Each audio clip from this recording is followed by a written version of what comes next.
Senhoras e senhores deputados, Senhor Primeiro-Ministro, senhores membros do Governo, permitam-me que comece com uma breve referência a uma parte importante da discussão hoje de manhã, que pela sua importância, pela sua gravidade, não pode deixar de merecer uma referência política da minha parte. Não se tratou de um lapso, de uma distração, de um esquecimento, de um equívoco do Sr. Primeiro-Ministro. Não. O Sr. Primeiro-Ministro teve a oportunidade de corrigir as suas palavras caso se tivesse tratado de um equívoco, porque quer o deputado Luís Fazenda, quer a deputada Mariana Aiveca lhe deram a oportunidade de o corrigir. Mas não foi isso que aconteceu. O Sr. Primeiro-Ministro repetiu novamente aquilo que tinha dito. Se ganhar as eleições, Pedro Passos Coelho sente-se mandatado para não respeitar a decisão do Tribunal de Contas e manter os cortes na função pública. Em 2016, o Primeiro-Ministro não fez um anúncio. O Primeiro-Ministro fez, sim, uma ameaça a todos os funcionários públicos. O Sr. Primeiro-Ministro deu uma garantia de que vai continuar a austeridade, mesmo que para tal seja necessário violar a lei e desrespeitar o Tribunal Constitucional. Este episódio tem a vantagem política de ficarmos a saber o que fará Pedro Passos Coelho caso ganhe as eleições no próximo ano.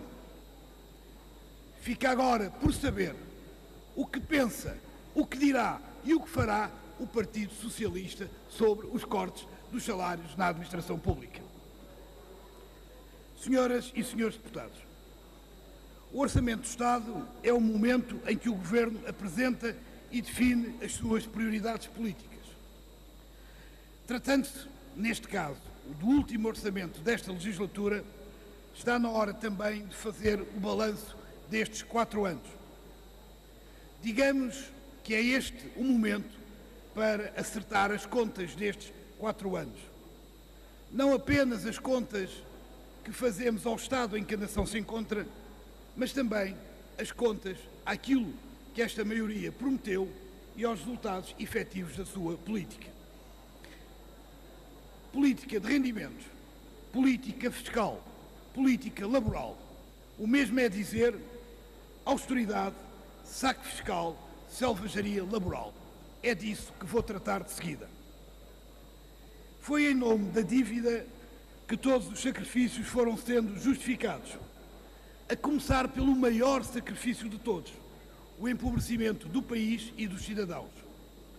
Foi em nome da captação do investimento estrangeiro e no momento em que todos os impostos subiam, que este Governo baixou 2 vezes os impostos sobre os lucros das empresas.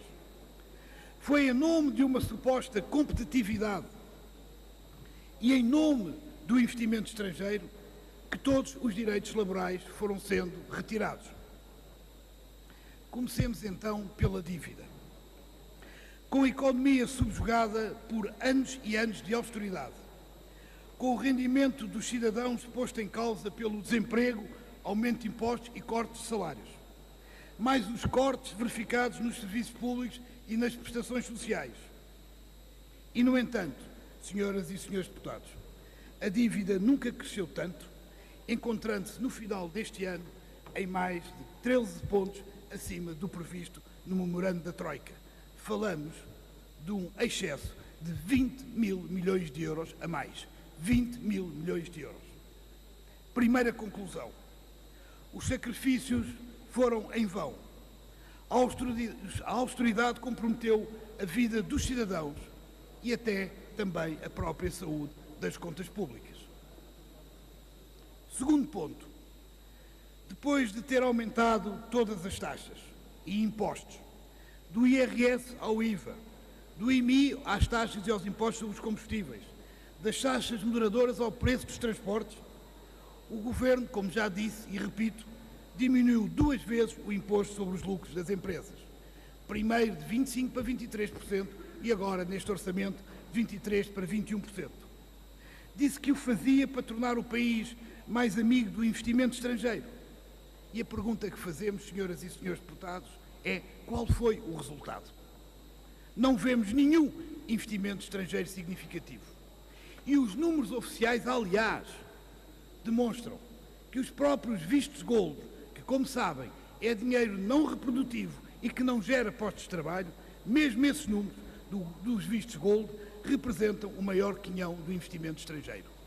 Investimento estrangeiro na economia não existiu. Segunda conclusão, a diminuição do IRC teve apenas como resultado o aumento da injustiça fiscal e o aumento do lucro das grandes e das maiores empresas. Este governo sabe bem para quem governa e a política fiscal que desenvolve é o retrato fiel da forma como tem privilegiado os grandes interesses e prejudicado quem vive do seu trabalho. No mundo do trabalho, terceiro ponto, o governo não se limitou, como já isso fosse pouco, a baixar os salários, aumentar os dias de trabalho e a retribuição paga pelas horas extras. Acabou literalmente com a contratação coletiva, impôs a lei do mais forte no banco de horas, aumentou o horário de trabalho na função pública. Mas o governo ainda foi mais longe. Multiplicou os mecanismos para garantir o trabalho gratuito, perpetuar estágios pagos pelo Estado, estratagema apenas para conseguir adulterar as estatísticas do desemprego mais favoráveis ao governo. São hoje mais de 60 mil pessoas a trabalhar praticamente gratuitamente, sem nenhuma perspectiva de qualificação ou de vir a arranjar emprego. 60 mil pessoas que ocupam lugares no Estado que o governo fez vagar com uma política desenfreada de despedimentos na administração pública. Terceira conclusão, nem trabalho, nem direitos, nem salário. O governo instaurou o regime do vale tudo no trabalho, a precariedade é a regra para o governo. Perderam-se, entretanto, quase 500 mil de postos de trabalho e muitos deixaram de dar lugar à retribuição de um salário. Para a direita, trabalhar passou a ser uma ocupação. Para a direita, emprego com direitos é coisa do passado. Senhoras e senhores deputados, este Orçamento de Estado não vai no caminho que o país precisa. Confrontados com o fracasso das promessas efetuadas pelo Governo, PSD e CDS, no entanto, continuam a teimar e a insistir no desastre da austeridade. O Bloco de Esquerda não deixará, ao longo deste debate, de apresentar a sua alternativa. Uma política fiscal que deixe de sobrecarregar quem vive dos rendimentos do trabalho e tributa aqueles que sistematicamente têm escapado entre os pingos da chuva, os rendimentos de património, os rendimentos de capital. Acabar com os benefícios e isenções fiscais indevidos às empresas. São milhares de milhões de euros que, sendo cortada a despesa social, servem apenas para alimentar o capital especulativo. O país gasta mais em juros que em despesas com a educação. E, apesar disso, o Governo recusa-se a bater o pé aos credores, aos mercados, à Comissão Europeia. É preciso quebrar com o Tratado Orçamental, é preciso reestruturar a dívida, libertando recursos para o investimento na economia, na administração pública, nos serviços públicos, em políticas ativas de emprego. É necessário travar e reverter a política de privatizações e colocar o setor financeiro ao serviço da economia e dos interesses do país. É por isso que propomos a nacionalização do novo banco, única solução que melhor acautela os interesses das contas públicas e do país. É necessário ainda restituir direitos sociais e combater a precariedade. As prioridades deste orçamento, senhoras e senhores deputados, permitem perceber bem para quem governa a direita. Este orçamento não engana. Os grandes interesses económicos agradecem mais esta borla do PSD e do CDS.